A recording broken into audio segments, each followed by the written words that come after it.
AI in this sense has to be thought of as a next-gen distribution channel. You'll feel better knowing that the source of truth was someone reputable, but you like the convenience of the experience, right? Going through the AI platform. And so, our point of view on this is like, you have to make it super simple for your content to be discoverable, and the business model that forms around inference time is going to be critical to making sure that media companies, local news providers can still do their job and kind of bring us great new content on an ongoing basis.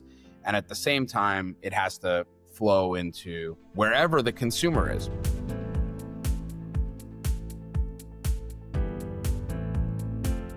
Hello, and welcome to the Media Copilot. It's a podcast that explores how AI is changing media, journalism, and content creation. I'm Pete Pachal, longtime tech journalist and founder of the Media Copilot, and I'm excited to bring you fascinating conversations with fellow journalists, media executives, and the people building how the business of news will work in the future.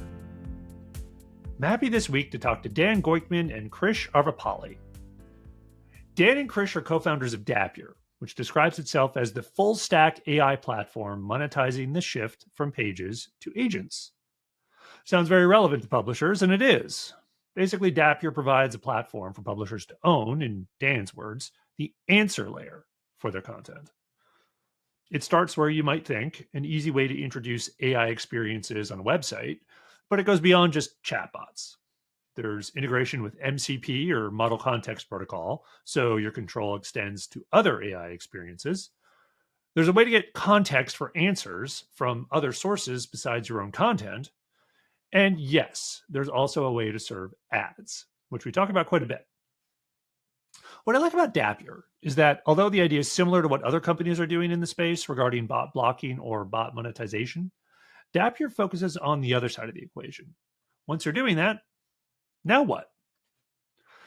I hope you enjoy the conversation, and if you do, I'd encourage you to share it with a friend or a colleague. I'd also be grateful if you'd consider subscribing to the Media Copilot newsletter if you haven't already. Links in the show notes. Also, just a couple of notes. First, I'm offering a monthly class on AI for beginners. It's only 60 minutes. Like everything I do, it's focused on practical takeaways for media professionals, people in journalism, PR, or communications, and it's only $49. Each one's a live class, so it's always up to date, and I guarantee you'll walk away with something you can apply to your day-to-day. You can sign up at mediacopilot.ai. Also, for deeper, more comprehensive training, I'm offering 2 extended courses in the fall. Each one lasts 6 weeks. One's for journalists and the other's for PR and comms. These are loaded with lessons on things like deep research, how to automate workflows, and building your own AI agent. There's tons of live workshopping, plus you get to do a project that's personalized for you, so you're guaranteed to upgrade the way you work. You can sign up for those courses at, where else? mediacopilot.ai. Okay, now here's my conversation with Dan Goikhman and Krish Arvapally, co-founders of Dappier. Dan and Krish, welcome to the Media Copilot. Hey, thanks, Pete. Good to be here again. Yeah, it's good to see you again. Welcome back in your case, Dan. So it's great to have you both on, the dynamic duo, I guess you call yourselves, as we were saying That's just right. before we hit record for Dappier. So a lot has been going on since we last chatted. And I think the subject of bots and blocking and monetization has really come to the fore in media like it really wasn't for a long time. Kind of everyone, not everyone, but folks like you saw this coming and have been developing around it. And now everyone seems incredibly interested in it, partly because of sort of the AI search apocalypse that we're undergoing here in the media industry, and we'll get to that in a bit. But before we get deep into the bot weeds, I'd love it if you guys could just sort of set the stage a little bit on, just Dappier, what your position is in the market, like basically what you do and how you differentiate yourselves from sort of similar companies. I think people kind of who listen to my podcast anyway probably know Tollbit, probably a little bit of ScalePost, and like the whole idea of bots and blocking them or monetizing them, et cetera. So what is Dappier's role in this ecosystem? Dan, why don't you just set the stage for us here? Yeah, for sure. So thanks, Pete. I mean, as you know, I mean, we've been in and around this space for a while. Felt for a while like we were kind of screaming into the ether, right? That this was coming, and it's exciting that that it's here, and it's become a really, really important topic of conversation, kind of almost everywhere you look. Certainly, most of the places I look. From the quick view of it, Dappier helps media companies make money from AI. The difference, I think, between us and some of the other folks you mentioned that I've talked to is that we focus on playing offense in this space, not defense. So we think that the kind of the bot blocking space is well covered. Our point of view is that media companies can think about the advent of AI and the change that we're going through now as a new distribution channel and opportunity. And our role at Dappier was to provide a comprehensive solution to help folks navigate that. We think that includes both monetizing next gen consumer experiences on your owned and operated properties. And that's like a suite we've been building called Ask AI. And we're excited about some of the updates that we've got coming there and coming online. And then there's kind of our marketplace, which is all about monetizing content at inference time, and providing a super simple on-ramp for media companies to publish their content into our marketplace and then make it available to AI agent builders all around the world across lots and lots of platforms. So I would say, like, again, to sum it up, we're focused on, the what, kind of building for what comes next, super serving consumers with AI experiences on owned and operated sites, and making sure that media company content is available through appropriate licensed channels across third-party ecosystems where people are building AI apps. Nice. That's a nice and comprehensive answer there. Though I want to double click on one thing you mentioned because I think I get it, but I want to sort of like get the plain English version, like monetizing at inference time. Sure. I know you're trying to cover a sort of wide range of things that might be happening in the user experience with that. But can you make that even a little more accessible to folks who may not be as up to speed on like all the Yeah. full stack of what that means? Yeah, for sure. I'll give a little bit, and then Krish, maybe you could fill in some gaps here. Yeah. But essentially, when a consumer is interacting with an AI, there's an AI model with a corpus of data that model has been trained on. But then you might ask a question that's timely or requires current data, that requires highly accurate, up-to-date data. And at that point in time, an AI has to go to a third-party source and get the facts. And we think that building the business model around that point is really the exciting opportunity, the go forward opportunity for media companies and data providers in this space. Krish, I'll let you elaborate. Yeah. Yeah. No. Yeah. I think Dan said it right. It's really what we mean. Inference time. It's really when a user asks a query, on ChatGPT, Perplexity, or whatever your favorite, LLM is. There is going to be data that the LLM doesn't, it has endemically outdated or whatever trained content it's on, but when it requires facts or actual sources, verified sources of data, or it requires current events, there is an outbound call that it has to make, whether it's a web search or calling another data source like us to get just enough information to be able to answer that question. And again, it's not just a user doing it. It could be another agent or another bot, right? Also, we're living in this world where, agents are talking to agents and, doing productive things as well. So it's really anyone that requires data at the point of inference. So at the point of when the data is required. So as I kind of understand bots, and this is probably more of a bucket level of it. You mentioned sort of there's training, which is kind of separate from what you're talking about, and we could put that aside.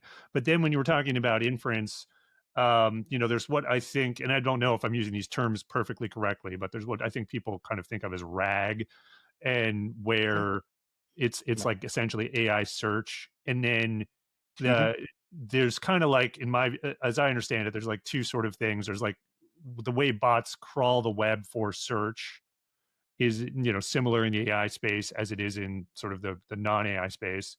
But then there's also this factor of like the user agent, which is to say like it's going out in real time on behalf of a user to find things, regardless of whether it's been crawled for search or not.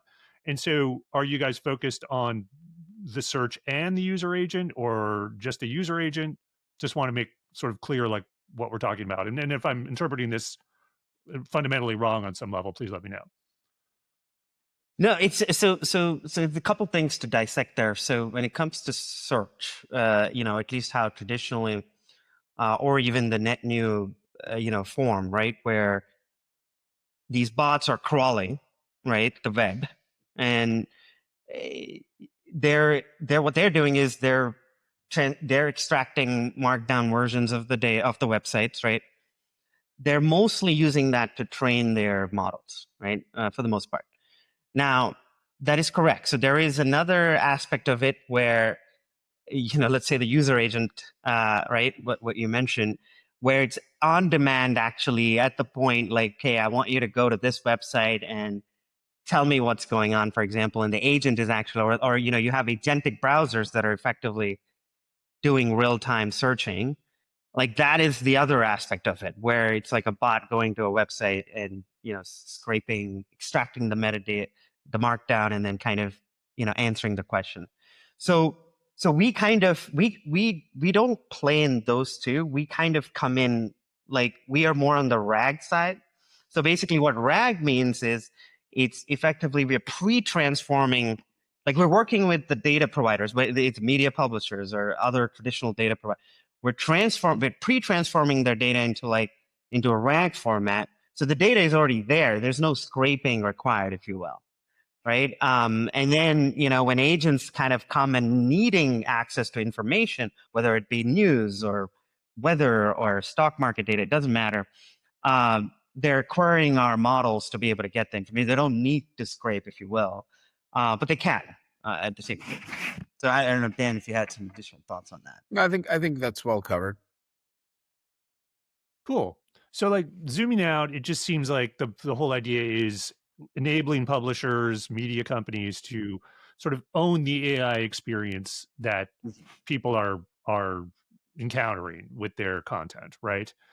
And so, and I think, Dan, you kind of broke it down in terms of like there's what people get from a general bot, and then there's what people get on their experience. Yep. And how do you sort of map those differently? Yeah, I mean, I think about this as kind of like the opportunity to own the answer layer for your consumers, right? Mm-hmm. So, really at this point in time, you mentioned this, I don't know, just at the beginning of our call, right? Search is fundamentally changing and being unbundled because of AI into all of these disparate nodules and nodes, right, along the internet. In a way, you have AI experiences kind of making their way, everywhere from the browser to the application to the site. And search has obviously been a core part of the internet kind of content consumption experience, how we navigate it. So our point of view is if you are a brand that has earned trust in a vertical, you have an opportunity to provide to super serve your users with an AI experience that allows them to navigate your content better. And we're starting to see these experiments everywhere. I mean, I think I saw, I don't know if you guys have played with your Netflix mobile app recently, right? Like there is now an AI, what to watch option. So it's clear that, answers are here to stay, right? It's providing a consumer experience that allows us to navigate content and information more rapidly. And we wanted to make it super simple for media companies that have an audience in their vertical that have earned the trust of that audience to be able to provide those next gen experiences to their consumers. So we built Ask AI, which is our turnkey AI engine for media publishers that can be embedded in a variety of places, whether that's in article, in the right rail of their site, directly in their search results, or even on what we're calling like a dedicated answer page, so that consumers can navigate to their site and they can have a content experience that's AI driven, that can be multimodal, and that can be monetized in an entirely new way, because there's a lot of context signal in those conversations that are being had. And so really when we started kind of building out Ask AI, a year ago and started doing some of the early deployments, it really looked like an AI widget on a page. It's really, the state of the art there, and the ability to kind of advance the user experience is what we're really excited about, because AI in general is making its way into more consumer spaces and really starting to, change the expected user behavior. And so we've provided a turnkey set of tools for media publishers to be able to bring that to their own consumers. And the way to think about that, just one last point, is like, general purpose AI platforms will go wide, right? We think there's an opportunity for leading publishers in a given vertical to go deep and actually, whether you're talking about, recipes or auto or healthcare, finance, you have the opportunity to create really dedicated next gen AI first experiences and bring them to your audience. And you can do that, obviously in a couple different ways. It could be a really, daunting, heavy infrastructure build and lift, or you can partner with someone like Dappier and just make it super turnkey. Yeah, I'm glad you zeroed in on the user experience there a little bit, because I'd love to chat about that, because I definitely hear you in that. Like, I think everyone's sort of assumption, for whatever reason, was sort of taking Chat GPT and kind of making their own version of it on their site, whether that ended up being like something in the lower right and, you get sort of a similar chat experience, or just like the dedicated page. But you guys have been at this for a while. Like, what are you seeing? Is there a right way to do this when we're talking about like a content site, and like where is the energy for answers, or the Yeah. demand for it most, and how do you fulfill that? Like, because you mentioned like, oh, you can put it in all these places. Maybe you should. It kind of sounds like, why not do Yeah. all of it? But like, where is sort of the activity concentrated? Yeah, I think publisher search has been this phenomenon that's been challenging and elusive to media companies for a long time. And so we see a lot of energy and interest in kind of a pure search based deployment. So how do I use that kind of well understood piece of my site and create a much better experience there, Yeah. that then and kind of universally bad among Yeah. media up until Yeah. very recently, right? Yeah, Like, exactly. So that's where, we see a lot of energy. What we see in kind of the existing set of deployments, we're live with some lifestyle media companies, we're live with a number of local news properties, is it really depends, where you want to deploy in terms of like the level of engagement you're going to actually get with it.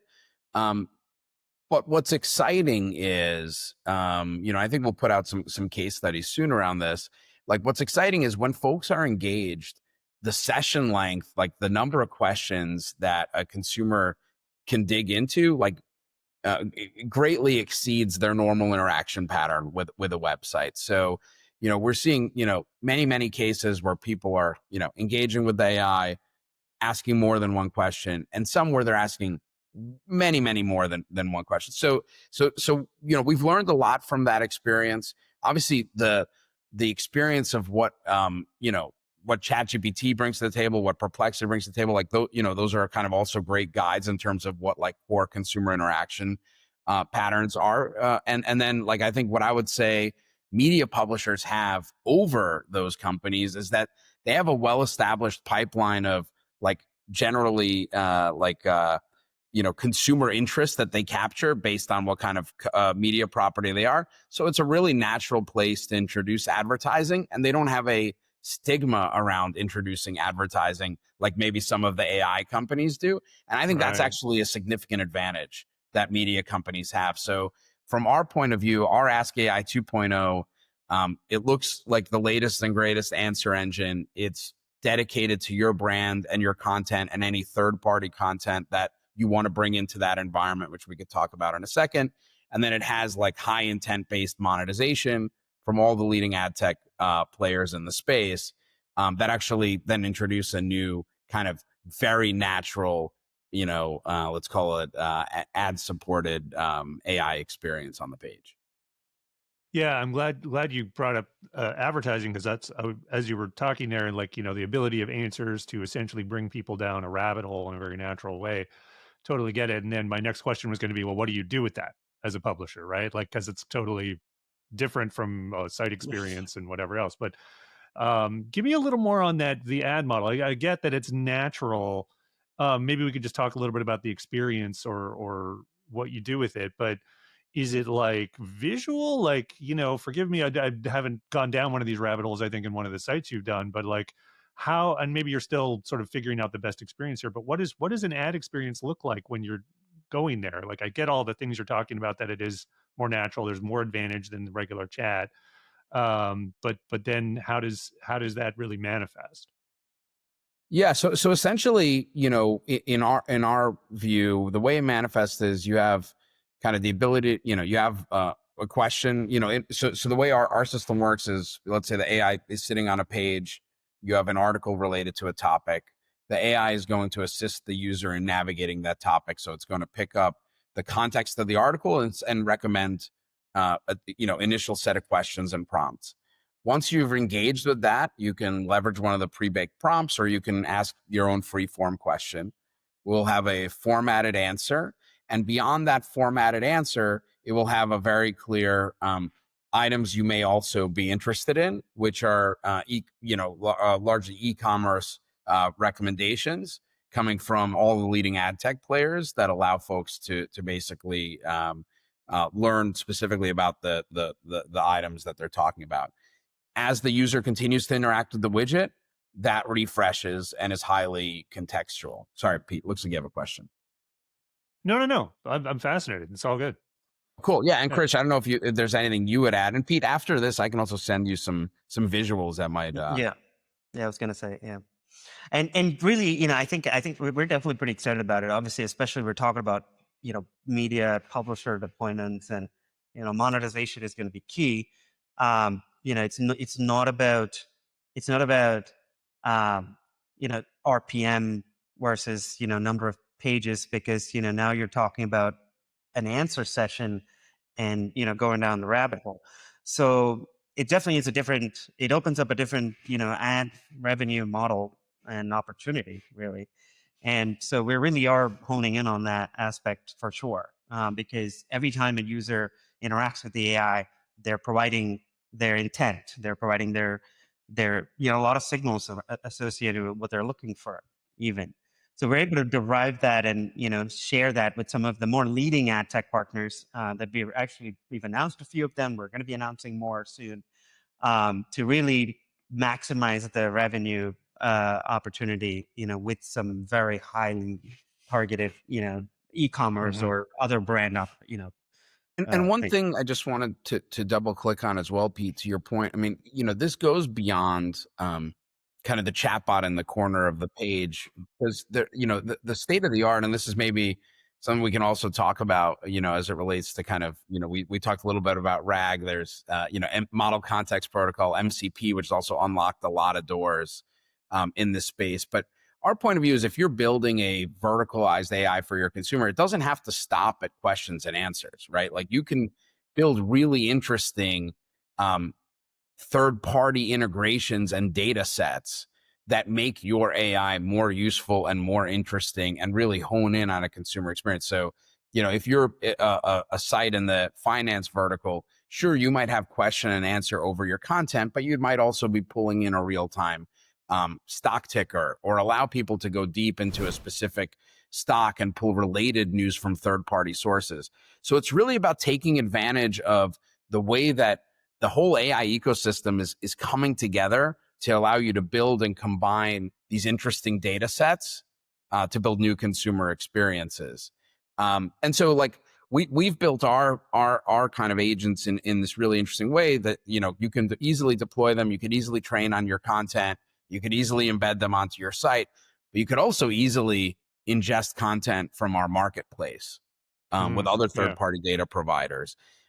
The simplest version of that, we have news partners that have added third-party weather sources, right, to their AI. That's like, 101, right? It's early days, but you can imagine really interesting, multifaceted integrations. And so our point of view is like, you have these AI experiences that sit on sites and on socials and in other spaces where your consumers touch them, and seamlessly you have a third-party ecosystem of builders that also want to pull content and data from you. And that's maybe like what I would say, like the other side of our full stack solution is like, how do you get your content and data into a format where it can easily be ingested by any agent, whether it's built on Dappier or somewhere else.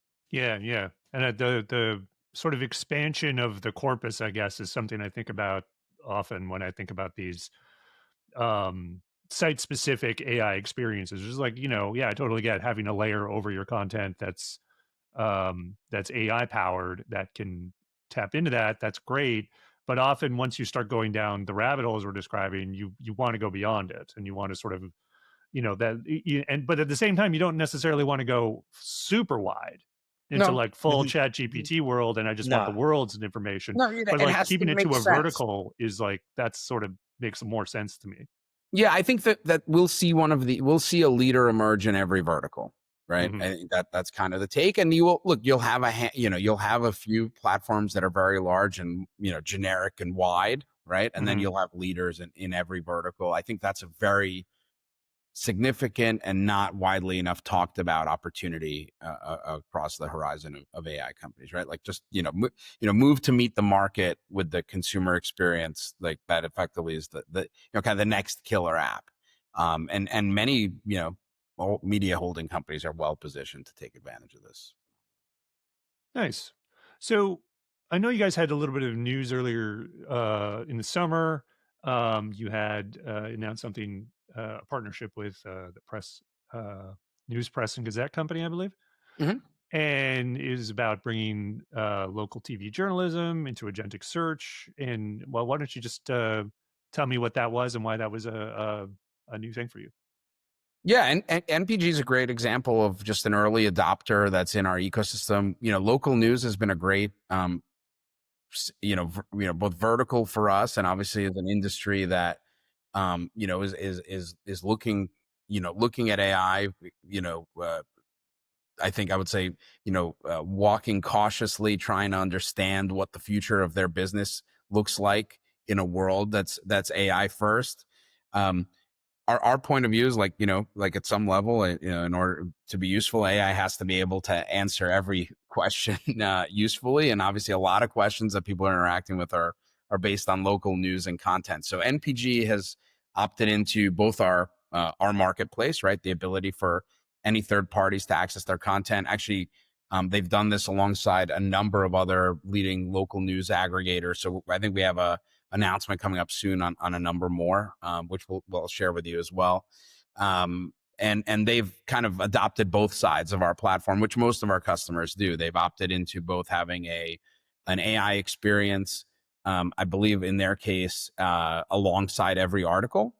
And at the same time, they have their content in our marketplace where they've provided a path for third-party builders across any of the agentic ecosystems that we're integrated into to have a way to pay them for their content and reference it alongside attribution.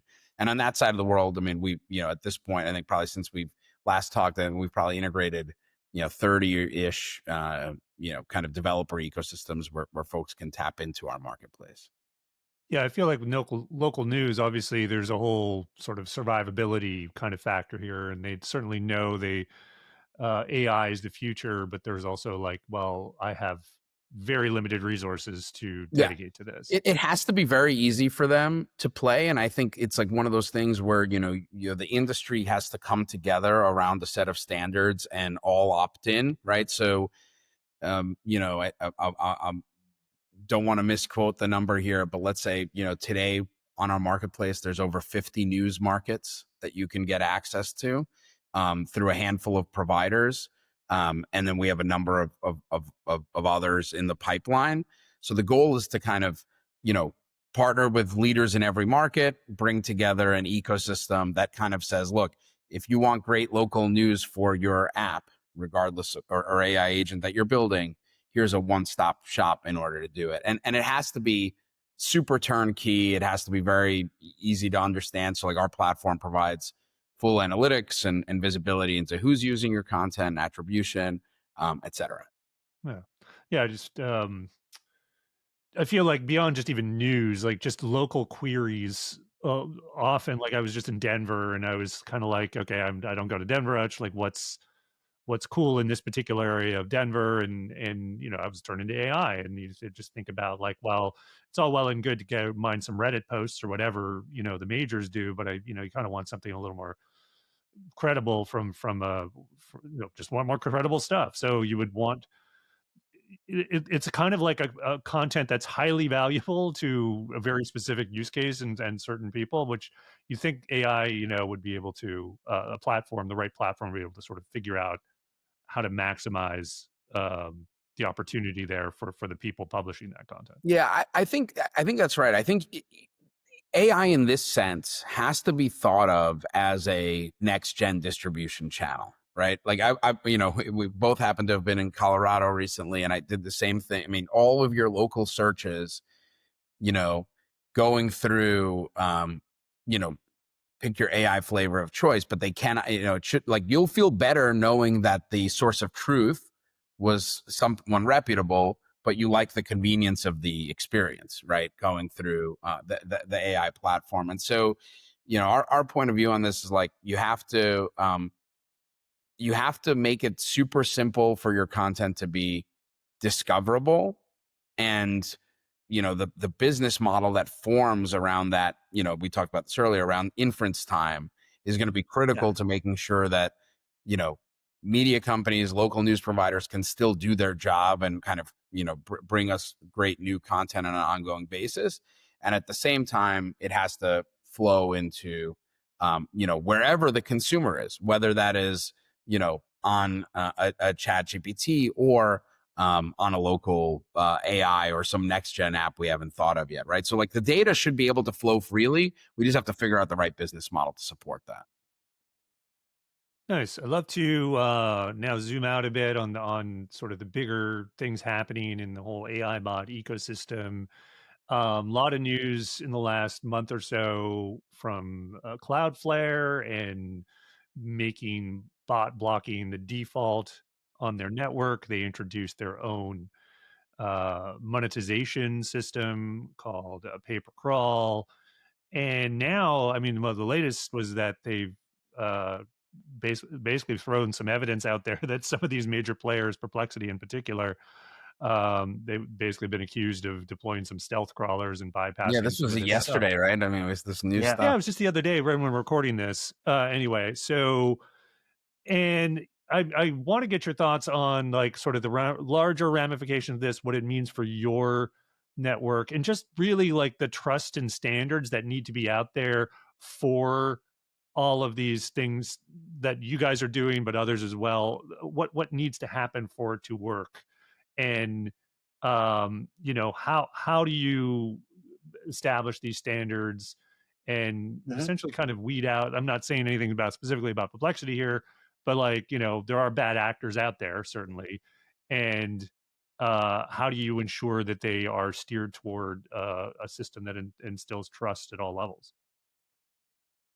Krish, do you want to comment? You want me to comment? Or? Yeah, go ahead and I'll comment. I have. Yeah. So at a starting point, right? I think we were excited to see kind of the Cloudflare news a few weeks back, because I think at the start of it, you really need to you need an industry to come together around, like, one, have we collectively decided that we don't want scraping, right? And we want to actually act in a way that's cohesive and uniform and say, look, you can't have our content anymore, right? As long as some content kind of makes its way in, right, you have a problem. So you do need a collective standard on actually blocking the scraping activity. And I think, folks like Cloudflare are really well positioned to be able to enforce that, and even enforce a paper crawl model, which largely I think comes down to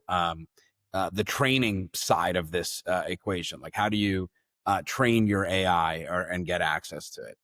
Our point of view is like, that's one model, right? And the other side of this model is, how do you then interact and have a situation where, we're not in a world where only a few big AI companies win. And how do you think about like, what are all, how do we build a publishing standard that makes it super simple for anyone that wants to build and with AI and also interact with content that's on the web? Like, how do you give them the rails in order to do that?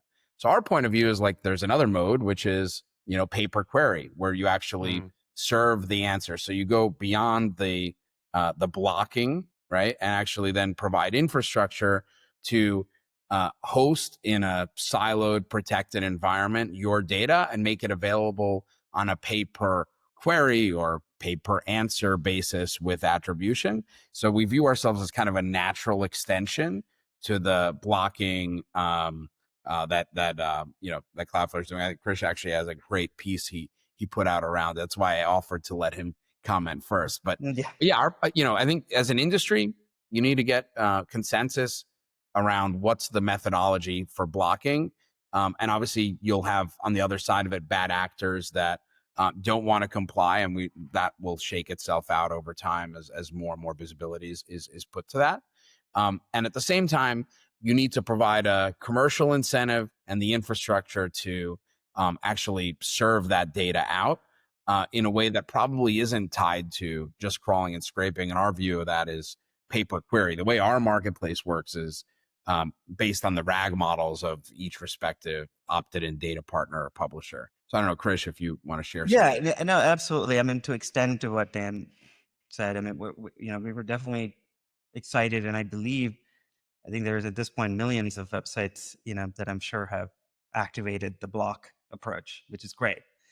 Through the Cloudflare platform, and we came out of a working session with the IAB Tech Lab to go through the standards, right? To kind of figure out a collaborative. This is in New York City just about a week or so ago, where Cloudflare was also at the table. And we're collectively, working together to see what are the, how do we work with LLMs and agents and agent builders to come up with a standard of syndication and attribution, especially, around the scraping abilities, and more importantly, where we come in, like Dan mentioned, is where we ragify effectively all their content so that we can make it available at the inference level, at the query level. So I think it's a great complementary action that's happening as an industry. There's blocking, there's paper crawl, right, for scraping, and then there's inference time data that needs to also happen. So these are all different modes of monetization. I'm pretty excited about it because I think finally, we're having someone who really is like at the internet layer, or the base internet layer, taking some action. But I think it's helping the industry as a whole, and collectively we're working together to different things to make it happen. I'd say. Yeah, it seems to me that with all these sort of great ecosystems and technologies emerging to sort of figure out marketplaces, you also need enforcement on some level, right? And exactly. Yeah. And I think major players like Cloudflare, in terms of like their influence, like sort of need to be involved. And maybe it's the first of many, but it's starting to provide that outside of relying on, say, regulation or courts, which obviously have very long timeframes and may not go, I guess, particularly given that's right. some recent comments the way you might want.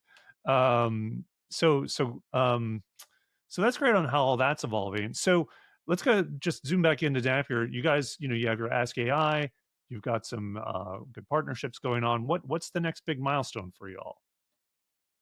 Yeah, I mean, look, I think we've been, like I said, I mean, we're heads down getting, kind of on all of this stuff across all fronts. So, really excited to ship, what we call Ask AI 2.0 in the coming weeks.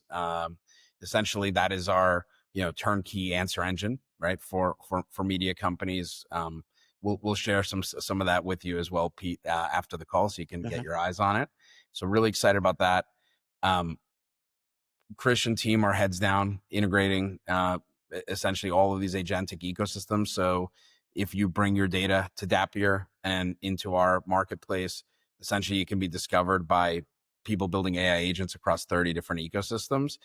And I would say tactically, and we spent a good amount of time here in this conversation, rolling out this next gen ad product alongside Ask AI, we're really, really excited about. And I think that started to go live with publishers this week. So, Awesome. so we're heads down across all of it.